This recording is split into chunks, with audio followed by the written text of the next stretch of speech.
They did that display on me. You want it?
Are you there, Pam?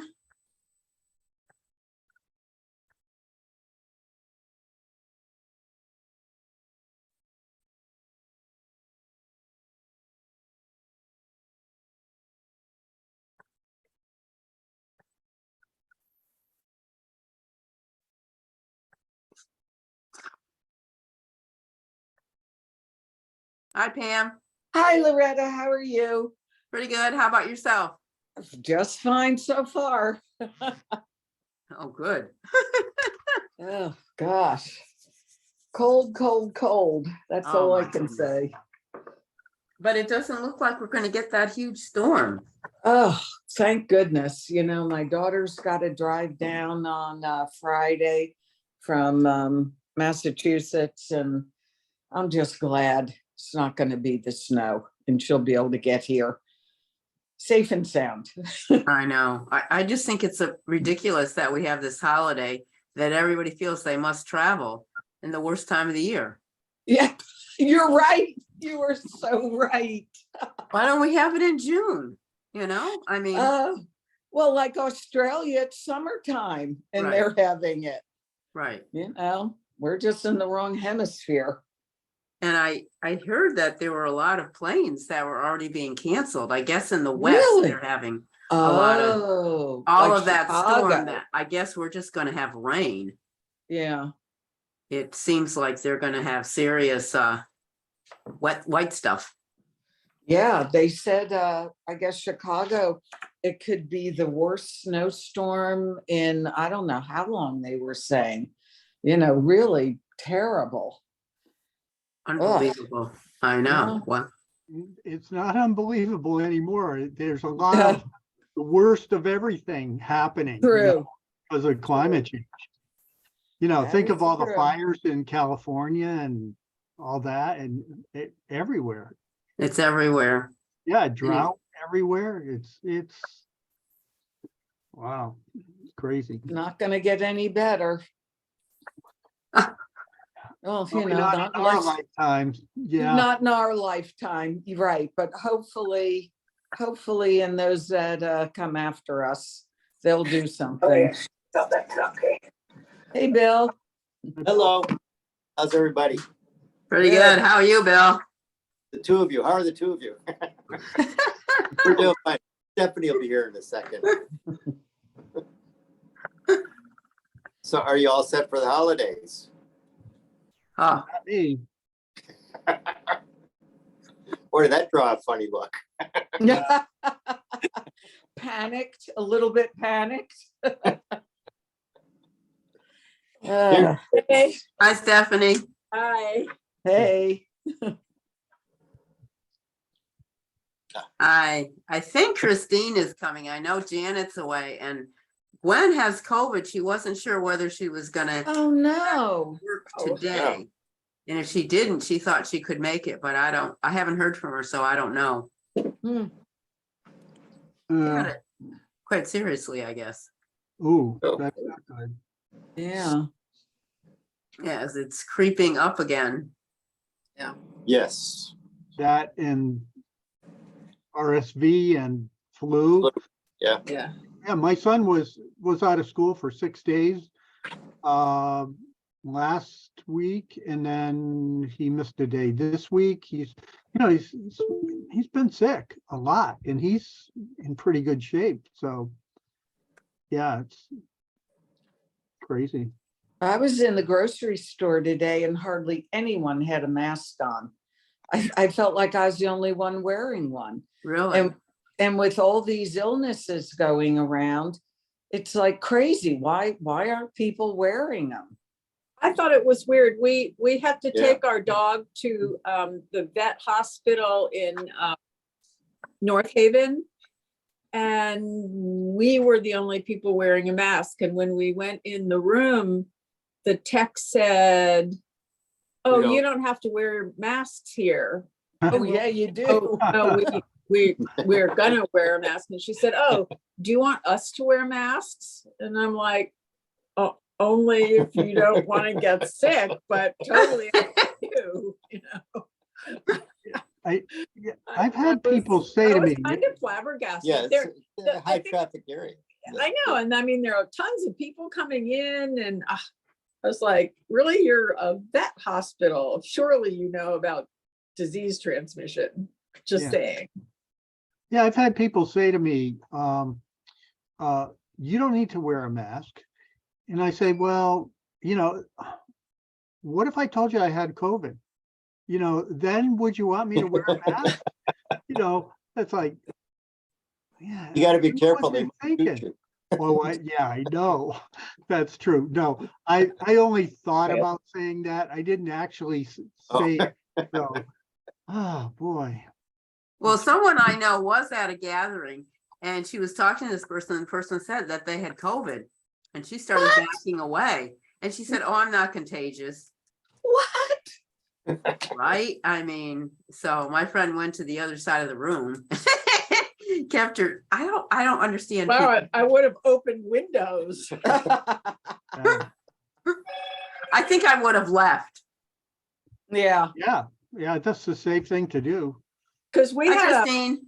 a dinner canceled tomorrow because somebody thinks that they were exposed. And we decided, all of us decided to cancel. Right. Yeah. A wise decision. That's smart. People just won't quarantine anymore. It's Guess like they not. just don't care. I mean, And nobody wears masks except well, me. we were just talking about that, but even if,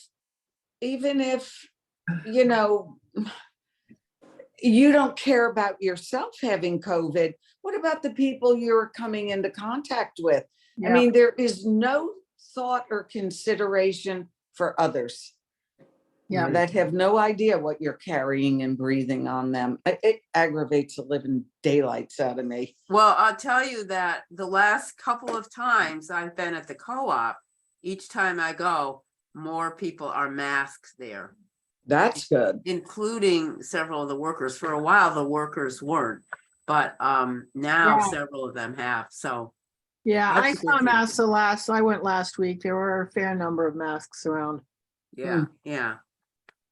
So that's a good thing. I don't know whether Gwen is coming or not. As I said earlier before you got here, Christine, Gwen has COVID, and so she wasn't sure she could come tonight because she works on Tuesday nights.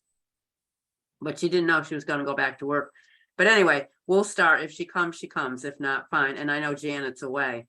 So, and I think we can be pretty short tonight. I just wanted to touch base with you about a few things that I haven't mentioned before, or things that have come up. Number one is the farmer's market that I think last time we met, because we didn't meet in November. Last time we met, I mentioned about we might need a new market master. And the good news is we do have a new market master, Julie, who had been the market master, I want to say for almost 10 years. She sent me an email and said she had she and her husband had decided to stop being the market masters, but she had contacted another person, Jackie, who also has had a booth there for years. And so Jackie has agreed to be the market Oh, master. great. So that is such a load off my mind, and And the Jackie's market will great. continue to go smoothly. Jackie is very organized, Yep. very together. If anything comes up, she'll let me know right away. So it's a good thing. And I really thank Julie for transitioning. And she just contacted Jackie, talked with Jackie about it, and all went very well. So that's kind of like the idea and energy of the farmers market right now. Everybody kind of pitches in for everybody else and helps out and does whatever people need. And people clean up the space. There's never been any problem. When they leave, it's as good as when they had it before they came. So I think they're very responsible. They were really grateful this year that the town was able to give some vouchers to people. I think it ended up being about $3.50 per person, the vouchers that Melissa gave out. And most of them, as far as I know, were used because there were a lot that I saw being passed through. So that's all very good. And hopefully the market, hopefully it'll be a better year. Maybe we'll have less variations in weather, but I think the people who do the market are kind of used to that. And so they're ready for whatever. And then the next thing on the agenda was thanking Bill for the signage on Tremco. And I had asked Christine to take a picture of it for our citizen, and she noticed that there was a leak right in the Somewhere. sign. So there was leak somewhere. So anyway, the map is a little wrinkled and everything. So maybe we can take that out and laminate it or something or other to protect it from the weather elements. Yeah, I'll try and find out. I'm trying to think of where the leak could be. That's because I'll look at it. Yeah. It might have just been condensation too. I Well, mean, that's right. That's what I'm thinking, is that it could Yeah. be kind of, I left some opening at the top, but that may not have been enough to ventilate it well. yeah, it just needs to be laminated. Yeah. Which Staples will do. But I think it looks nice. I love the color. It really stands out very well. So thank you for doing that. And then I just wanted to mention, I had talked with Steve a little bit about our Town, Our Future meeting where we had Joan Nichols talk. And I have to always pause because I had said to someone, Joan, I was trying to remember her name, and she said Rivers. And then I knew it wasn't Rivers. I started calling her Joan Rivers, like, I know that's not her name. Anyway, so Because she wasn't that funny, right? right. Yeah. So I really was the one who initiated all this because I had talked with Joan on several occasions. She's the head of the Connecticut Farm Bureau, so obviously she represents farmers. And I talked with her on several occasions about new wave in farming and what's happening and what does she know and what's going on in Connecticut, what does she know about the rest of the country and all this. And she mentioned she would be glad to come and talk with us being conservation. And then Janet was mentioning, because Janet's on P&Z, so she mentioned they had talked about it at planning and zoning. So I thought, why not involve everybody? So I sent an email out to Mike, who is head of Our Town, Our Future, which seemed like that was a good umbrella agency to have her come just to talk to people about farming and what she sees and what she knows, and we can ask questions, etc. And so that happened, and I thought it was pretty successful. There were a good chunk of people there, considering that it was a last minute thing. It was a last minute thing because as of the first of the year, she's pretty busy at the legislative office, so she didn't know if she could plan on something because there's a lot of bills that come up that she needs to be present for and testify and all that kind of stuff. So It is, I'm pretty sure, yes, it is recorded, so if anybody wasn't there and wanna take a peek at it, you can do that. And I had talked with Steve about it, and Steve was saying that, yes, she was representing farmers, but didn't really give the other side of the picture of the impact on the land, or how we as a town can protect against negative impacts on the land for all of this new stuff with agriculture. So we had talked about, this is just a first kind of discussion. There can be more discussions, and I think it's, people need to be educated about what's coming down the road and what new things are happening, and how do we as a town respond in a place where we want to encourage agriculture, but we also want to encourage sensible land use. And so I think now that puts us in a balanced kind of situation of how do we do that. So that's kind of what that's like. Yeah, Christine. So there is an organization that Connecticut, it's NOFA, Northeast Organic Farmers Association. Uh-huh. They're very active. They have conferences a couple times a year. They have lots of speakers at these conferences. I would bet we could get a speaker from them to talk about new trends in organic farming and sustainable land use farming, Mm-hmm. alternative methods. Mm-hmm. Well, one of the things, and you might be interested in this, Christine, one of the things that happened was that Doug Jenny talked about his use of the land. I think he has 10 acres. I'm not sure about that, but I think it's 10 acres. And he talked about all the sustainable things that he's doing. Wait, is that Bottle Farms? No. Where is, Bottle Farm, I think, is also doing a lot. yeah, they're I trying, thought Cushman Cushman. Road is where this one is located. where? Cushman Road, I think it was. Cushman. Oh, okay, yeah. The little Right. cut Yep, Go ahead. down the Varga. got it. And yes, there are many things that you can do, and there are many farmers who are very informed, and there are a lot of farmers who are not, and probably most farmers are kind of in the middle of all that, but it is a precarious balance that you sort of have to weigh out the positives and negatives of everything. And the plain fact is we need food. It's how do we get that food, and how do we use new inroads and scientific methods, I guess you would say, And where to put them. and where to put them, right? Yeah, one of the things that Loretta, that I'm really interested in, and I think it was one of the goals that maybe we hope we learned from Joan, was the impact that these large structures might have on our town, and what should the town be concerned with, okay? And it was said, I've heard it said, I think more than once by different people in that meeting, and also in other places, that, oh, this is going to save 90% of the water, 90% less water. Well, okay, so when anybody says you're saving something, you always have to listen very carefully, because we're not actually saving anything. When a structure like this goes in, we're actually using resources. We're not saving resources.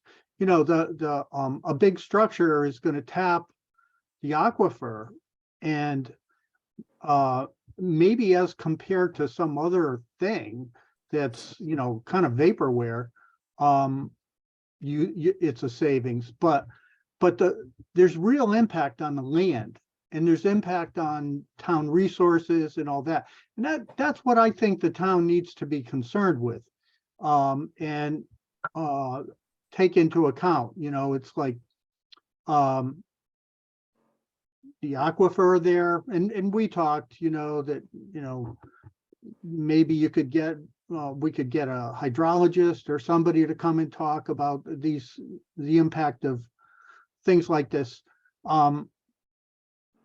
As I mentioned, I'm not against farming, but whenever something big hits Ashford, Wow.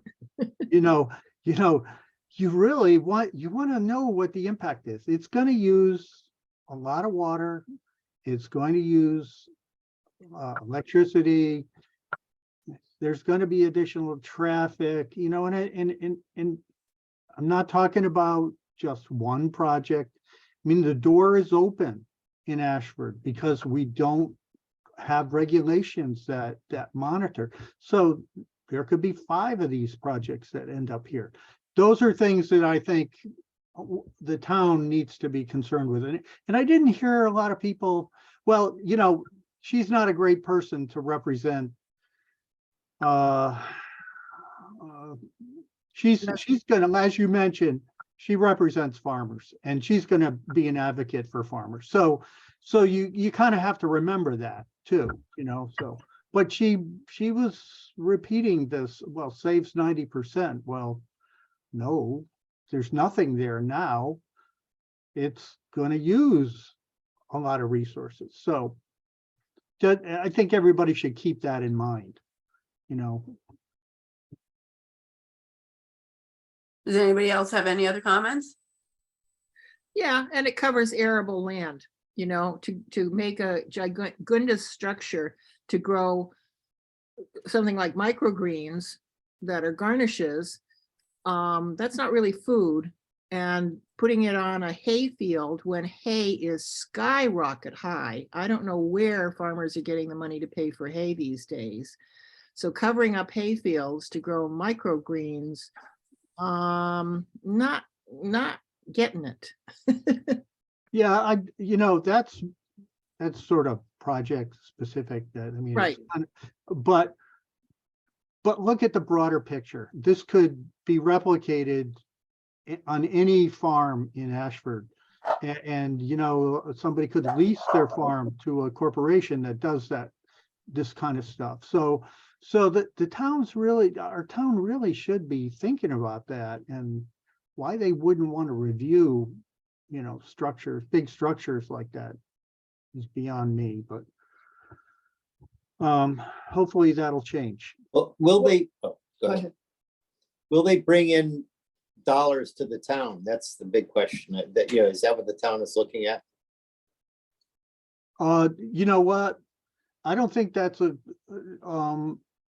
some people will look at that and say, oh, this is going to generate taxes. Well, I would remind you, this is on agricultural lands. They Well, that's are, what I'm wondering, if one of the regulations that they should impose is that if you're putting industrial farming, that that is treated like a business as opposed to agriculture. Although that's the touchy issue in all of this to begin with. Right. they explicitly exclude agriculture from PCC regulations. All it has to do is meet building regulations. It doesn't have to go before the PCC So I understand that, but I Yeah, mean, okay. because that's something that has to be addressed in the in the town, is to see if we should regulate that. Change that. I mean, Yeah. is that an international law, or is that something in town? Well, it's in local. town, It's It's- local, yeah, and yeah. farmers have been asking for abatements of taxes for large things. So, I mean, that's But something. that's, if you want to, but if you Town can needs to think distinguish about. between traditional farming and industrial farming, that's Yeah. all, that's the only point that I was making. Well, the thing is, right now, that Department of Agriculture considers industrial farming. Right, So that anything that relates to farm buildings relates to anything without limit. I think that's the kind of thing that Christine had put Yeah. an amendment before planning and zoning, and it was voted down, and maybe part of it was lack of knowledge on the part of P&Z, or they feel like the farmers have a right to do all these things. I don't really know, but I think it is important to educate people on both sides of all this to see, you know, like what Steve and I were talking about, of maybe having a hydrologist come and talk about some of the impacts on the land. And this isn't necessarily for us, it's really for planning and zoning, because it seems like our charge is to help educate planning and zoning, I think. Or, as I said to Steve, if, you know, when it comes up that, you know, people are running for planning and zoning, to think about, well, who do you want there representing you? And what are their beliefs and how are they thinking? You know, so I think we are a small enough town that we can make an impact if we're wanting to make that kind of an impact or find out more ourselves. Well, I guess like with the issue with water, is there a way of, you know, just containing the water, create holding ponds or something to collect water? Yeah, As they, much, oh, as much as they would get to to irrigate a farm. they talk about that, so I only know one plan, okay?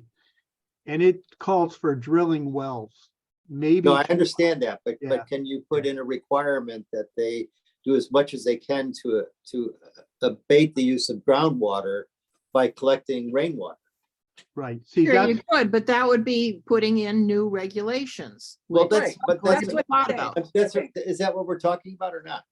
oh, sure, Well, I think it's I mean, otherwise education. we can't do anything. So there's nothing, you know. It's education, but as Loretta said, so a lot of this is planning and zoning, but planning and zoning listens to people who come forward. And so educating the citizens of this town is also something that we can do, so that they come forward and say, you know, look, planning and zoning, yeah, I'll vote for these people that I like, but I will also try to speak up at meetings when you hold them. So, you know, I think it's education of everybody in the town. I have two questions, I guess. One is it the same in Ashford as it would be, say, in downtown Hartford or New Haven, if the same building is used for microgreens? Because, you know, they're doing it in urban centers. Is right. my question is it still farming, and do they still get the same kind of Tax. Tax advantage. abatement. Depends on the town. It Yeah, depends on the that's- town. Our farmers have told us that they moved to Ashford because we are farmer friendly. It depends on the town. So Okay, that's and why then it depends. And Bottle Farm, all the which is town. an amazing farm, they're doing a lot of good stuff there, came to this town because they heard we were farm friendly. Right. So again, it's walking that line of how do you support agriculture and also protect land use? I mean, that's really the issue. And what does that really mean? You Right. know, I mean, we do need food. well, That's simple. my second question is, or comment, is that I would really like to hear, as I'm sure a lot of other people would, a little more information about new farming, sustainable farming, and what that looks like in different areas, maybe of not only Connecticut, but just what it looks like, because I'm interested. There's a lot of stuff happening in farming, which we got from the talk that Joan gave, but it wasn't really, She didn't know much about it. she didn't really know much No. about cutting edge. And I think the cutting edge is where things are headed. And if we're not going to address what's coming, well, we can't address what's coming if we don't know what it is and how What's it possible. Right. impacts where we are and, you know, what our goals are. So I'd really be interested, Loretta, in talking with the folks who are doing, or Christine, that you mentioned, the group who are the more sustainable organic growers, and, you know, how they're addressing these kinds of issues, and other other kinds of farms that are dealing with more cutting edge, whether it be through Yukon ag stuff that they're teaching the kids to go out and use, or people who have actually instituted real cutting edge farm work, because I think that's what P and Z needs to know about what's coming. Well, I know Sustainable Connecticut is very much in favor of inside agriculture and have supported a lot of projects. Many of these in, as you said, urban areas. And the other thing is, apparently in most of what I've heard, these urban areas also have the infrastructure to support, because the building was an old mill, or, you know, was a factory or whatever. So I think the question is, when you come into rural areas like ours, how do we handle that and manage that? And I don't know, is something going on in Mansfield? Do you happen to know, Steve, about the whole project that was there? It's still tied up, as far as I know, in court. That I don't know for sure. They Mhm. may, who knows, they may have abandoned it, but maybe not. But you know, they've to address, you know, some of the, I think it's scale that we're probably really talking about here. You know, it's impact on land, right? Not, I'm all for the Doug Jennies and Bottle Farms of the world. You know, they're small scale. They don't have a huge impact. It's the factory sort of farming that I worry about, you know, because they can use a lot of resources. But yeah, yeah, if we learn more about it, that's interesting, but I don't think it necessarily addresses the large scale, which again is back to my concern. Well, and I think it's a. What is, Go ahead. oh, Will. sorry, what is large scale? That's, I mean, she was talking about, you know, these 3,000 acre farms or something, you know, these huge places. What would be large scale for Ashford? Well, to give you some idea, there are only 3 buildings in Ashford that are over 10,000 square feet. The proposed project is 136,000 square feet. Large scale is, you know, probably that size. Anything, and then it's for PCC, anything that has a large impact on the land, on the aquifers, on requiring energy resources. You know, it's not just size, it's also demand for resources that Well, matter. but resources are dependent upon the size of it too. I mean, that's what I meant. Something, yeah, there's not a direct correlation, but there's a reasonable one there. Yeah. Yeah. So I don't know. But I think it's fair to say that, you know, something this size is pretty big. So I think the thing is, it's something to think about in the coming year in terms of what do we want to do in terms of educating ourselves and other people in the town and planning and zoning to think about what might be good people to come and do joint programs. So I think we're sort of at the beginning of this, and maybe we can, you know, find people to be speakers who will represent some of the questions that you're all saying now, and come up with a more of an educational focus going on, because I think that's what needs to happen right now. Yeah, So, I would like to hear from someone who's actually has one of these things going. Mhm. I mean, I forget what his name is up here, but he said that in his experience that they used only 10% of the water but does he have a functioning facility now? Who? Oh, In that Luther? talk, Luther? yeah, Luther. He said that in their experience, they're only using 10% of the water that they would normally use. But does he have that farm going now? No, see that, no. Well, what's his experience with it? That's my question. He's visited, his. I'd like to have partner- a real operator of one of these places come in and talk about it, who has the answer to how much energy it uses, how much water it's going to use, some real figures that instead of, that just Instead of what the, Luther says. Not that I don't trust Luther, but well, it's a business. You're gonna get the business sales pitch. Yeah, that you always have to keep that hat on. well, I'm sure that Yes, there's I know. someone in the same place that has a farm like this that can come and present the other side of it as well. No, but they're businesses.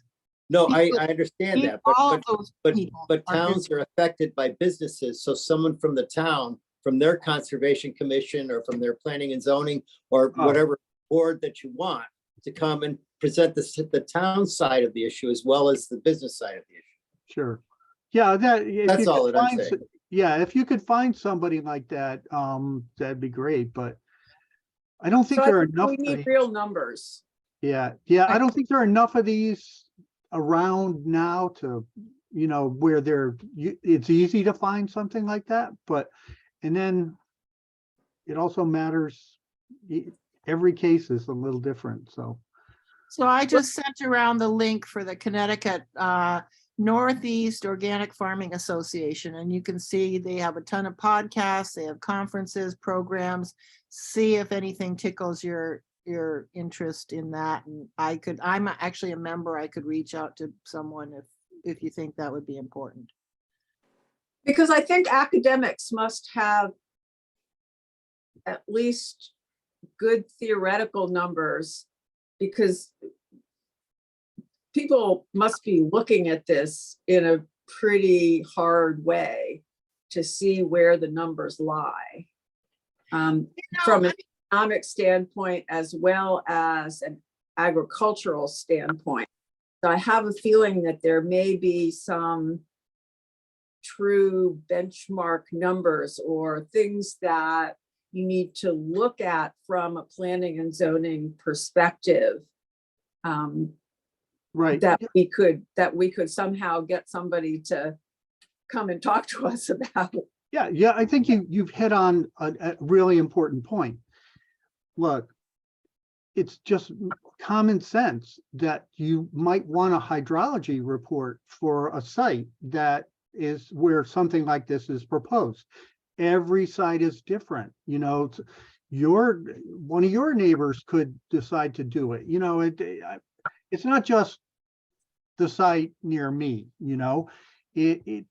there are other places around farms around Ashford where things like this could happen, and the hydrology is different in different locations. So a basic thing from a planning and zoning standpoint would seem to me, hey, we know these things use a lot of water, so let's get a hydrology report. Right.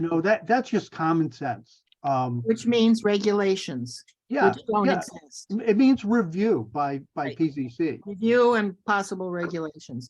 The Yeah. other thing I think is, Ashford's pretty little. I mean,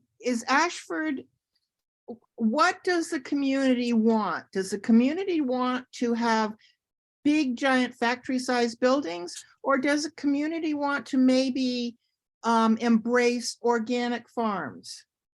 Which is a whole nother issue, and which we have. Well, Christine, I totally agree with what you're saying, but it's the same thing that economic development has been saying for years. We want all these small businesses in our town, except there's nobody banging on our doors to create small business in our town.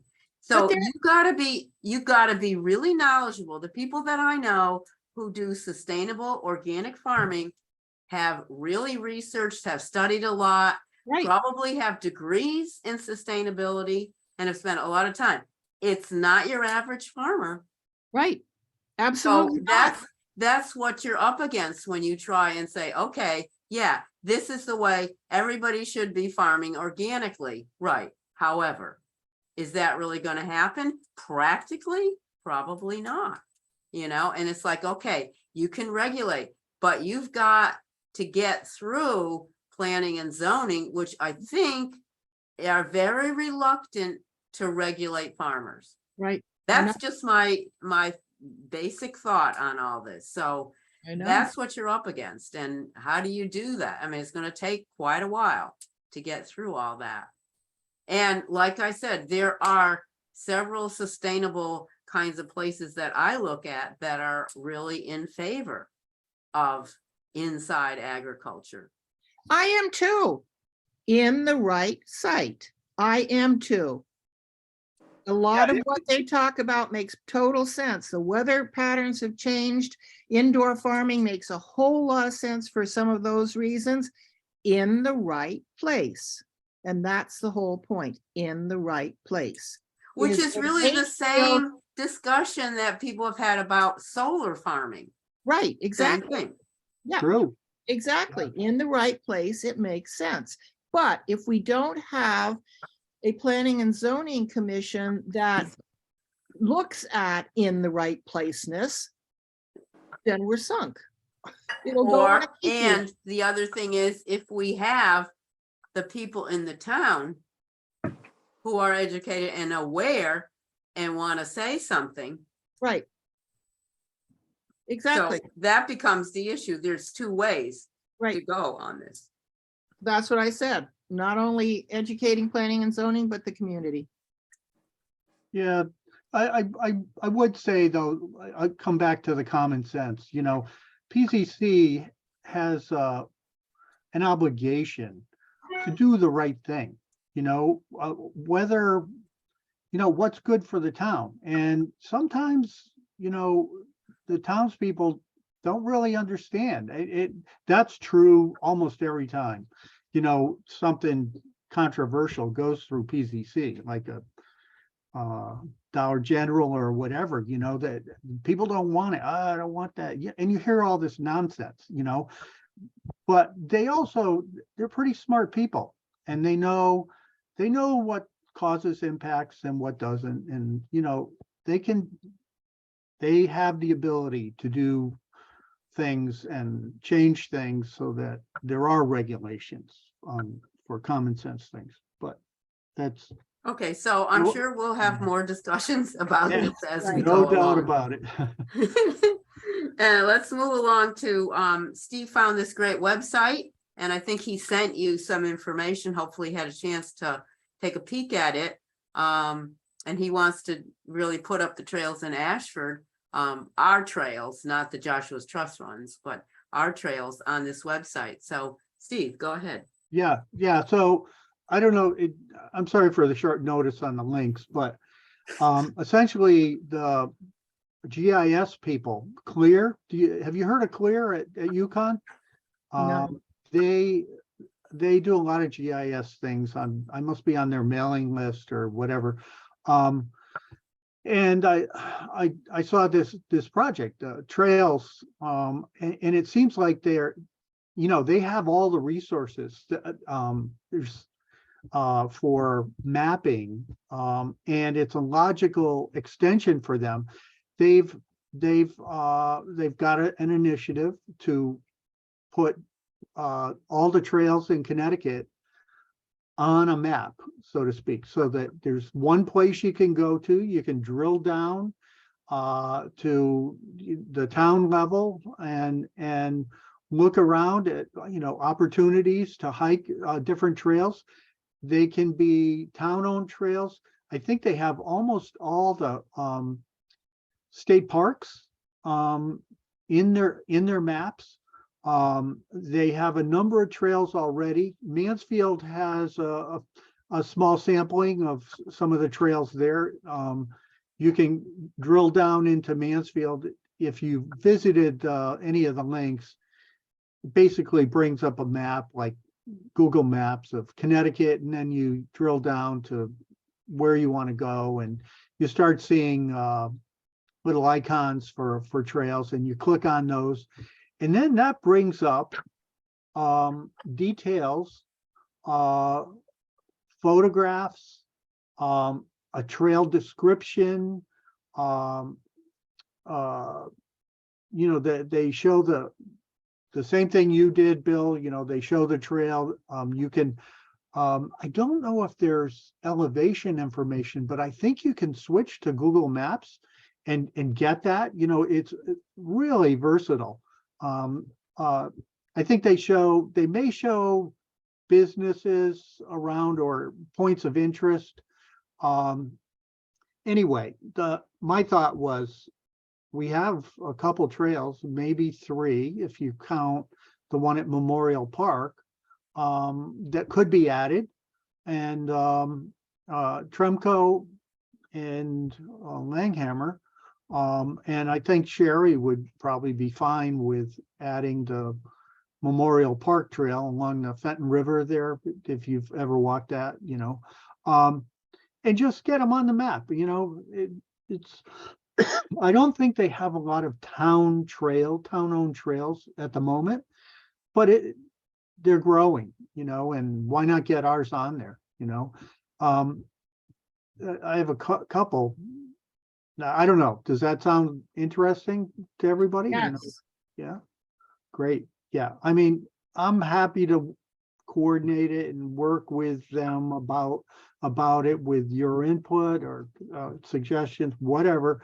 But, I think they need somebody a contact, all right? And rather than some generic contact, the Ashford Conservation Commission, I thought I'd use my name because I'm volunteering, but if I'm happy to share the responsibility too. So, but I would go out and take pictures over time. Basically, I think I sent everybody, if you looked at the attachment, there's a form you fill out that you submit for consideration by them of the trail.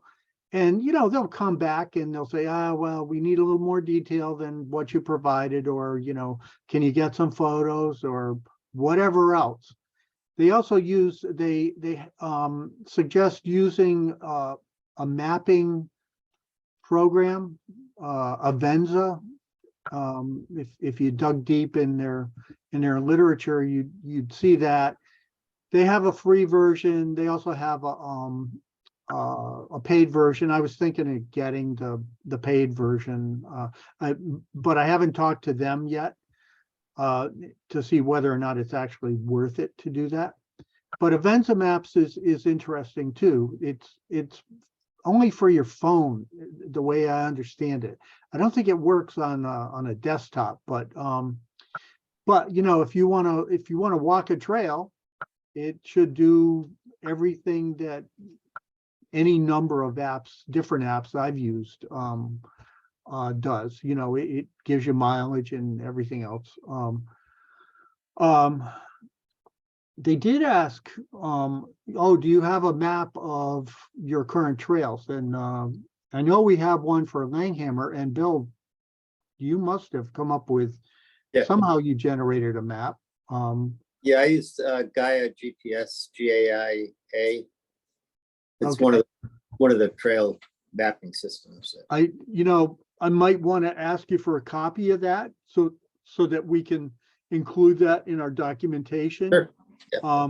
And again, my guess is I'll have to go out and walk the trails. And while I'm doing it, I take some photos. They really make a particular site interesting by including photographs and the actual trail, the elevation gain. There's commentary about difficulty, etc. So I thought it was a nice find.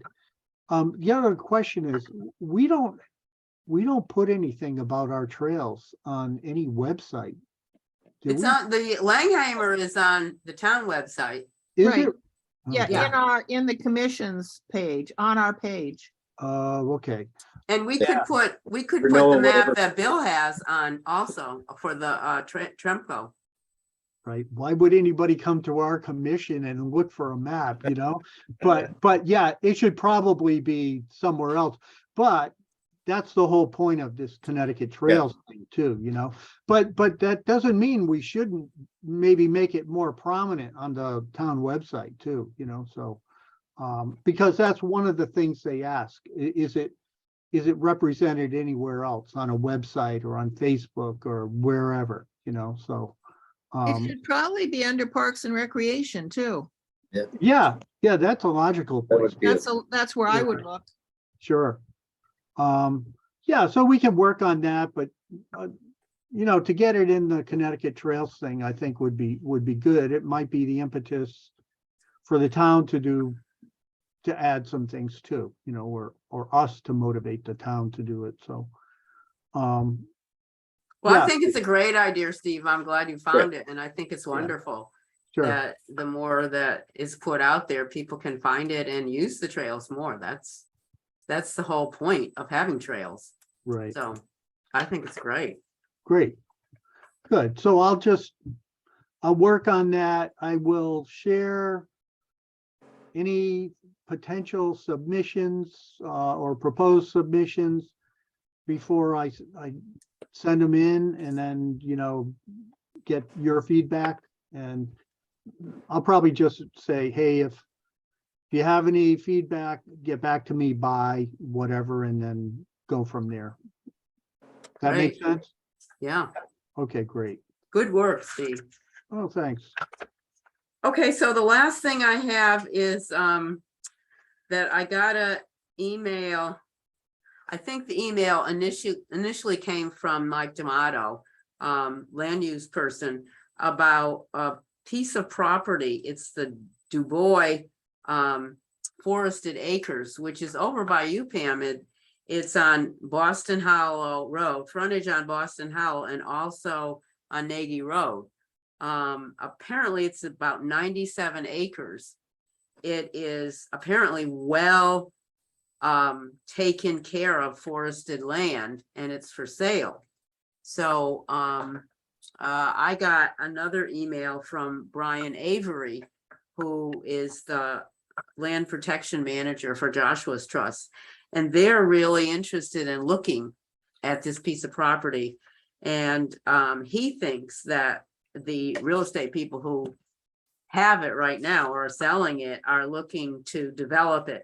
I haven't heard anything, and I also included in that email, I included Jeff Silversmith, Chair of Planning and Zoning, and also Mike, and saying, this is what Brian has discovered. This is the property, and to my knowledge, we haven't heard anything about any potential buyers or development.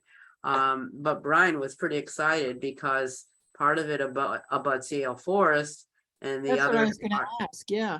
yeah, it's a So have you key- talked to Yale? right. Does Yale know about it? Yeah, well, that's a good idea. Yeah. Pam, do you know that property? Is it the one that's being logged? No, well, yeah, the one that was being logged, that was what, a couple years ago, but I have seen no signage down on Boston Hollow, and I'm down there a couple times a week. I haven't seen anything, and nothing up on Nagy, nothing. So. I'm surprised to hear about it. Loretta, do you know who the property, Dubois, you said?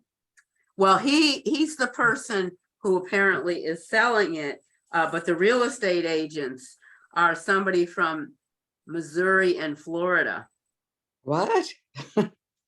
I can I can forward the email that Brian sent me because he did some research on it.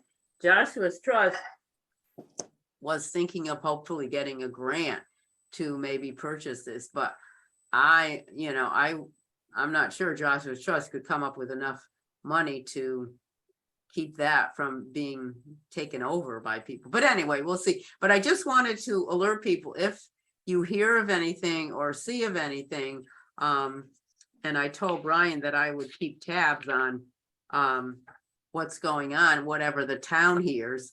I would think if anything is happening, Mike would hear about it as the land use person, and maybe Bill and the other select people would hear about it. So I'm going to send an email and alert them to all this and see what's going on. It certainly sounds like a wonderful piece of property, and I'm a little too bad he didn't put it in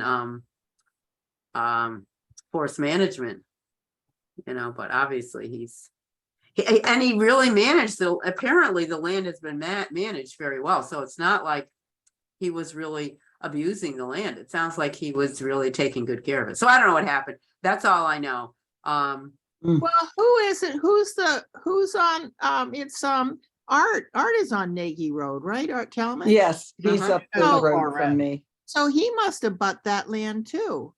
No, he's at the far end, He's at the far not end. near Yeah. Boston Hollow. I think Well, it's at the front, the front side of Nagy Road. which is right at the intersection across from the church. Yeah, So it Yeah. must be that corner intersection across from the church. Church right Well, there. I think it's probably a little farther down. Yeah, because it's probably up a Towards- little farther, Towards but Yale? Oh, I okay. would hate to see more houses coming in. Yeah, that's Boston Hollow is like a treasure, you know? Yeah, It- really. Mhm. It's a very interesting, I can tell you this, it's known statewide in the birding circles as a really interesting place to go. And Yale Forest knows very well that how precious it is too, you know, it's a unique habitat. But I hope they know about it. Well, Yeah, me I'll too. send an email to Brian to have him make sure he contacts up with Yale Forest, Because they would have probably more money than Joshua's Trust. for sure. How much are they asking for it? That I don't know. I don't know anything more than what I've just told you. I think it just became known, so. And people want to get a head start before everything happens, so. We'll see what happens, but just keep your ears and eyes open to hearing anything, and hopefully we can, work something to stay more on top of it than let that beautiful piece of land go, because Mm. you're right about Yale Forest probably has more money than anyone else in this mix, but I know that Yale Forest is also doing this initiative, Eastern Connecticut Initiative, so they might be very interested in working on something, because it's right in their area. Yeah, it's right adjacent to what they Right. have. When I Right. walk down Nagy, I see all the signs for, on the trees, that it's all, Right, Yale it's all Yale Forest. Forest Or- there. yeah. Yeah. So Well- it's another thing, I'll keep you posted as we go along, and Please. like I said, we'll see what develops, what hopefully not No. develops. No. No Say. developing. So that's about all I had. Did anyone else have anything that they wanted to mention? I just sent everybody an email with a screenshot of the map of pollinator pathway properties in Ashford area. When I put my field on the pollinator pathway map, I was the only one in Ashford, and that was only about 3 or 4 years ago. It has exploded. You'll see. They're all, Wow. Oh, that's great. oh, education works. I have a medallion. Right there. I mean, it's all over the whole East Coast has exploded. I mean, it's quite phenomenal. Yeah. Education works. Yeah, and Jennifer, Melinda and Heather have Right. really gone have gone full tilt in educating people and giving people advice and being part of that larger initiative that covers, Yep. Willimantic and Mansfield and Ashford and other towns, I'm sure. So yes, it's very exciting. It's impressive.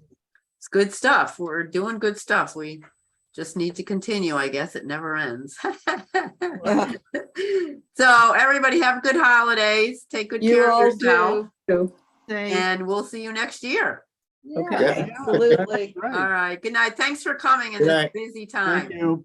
Good Enjoy your night. holiday. Bye. Bye. Bye-bye.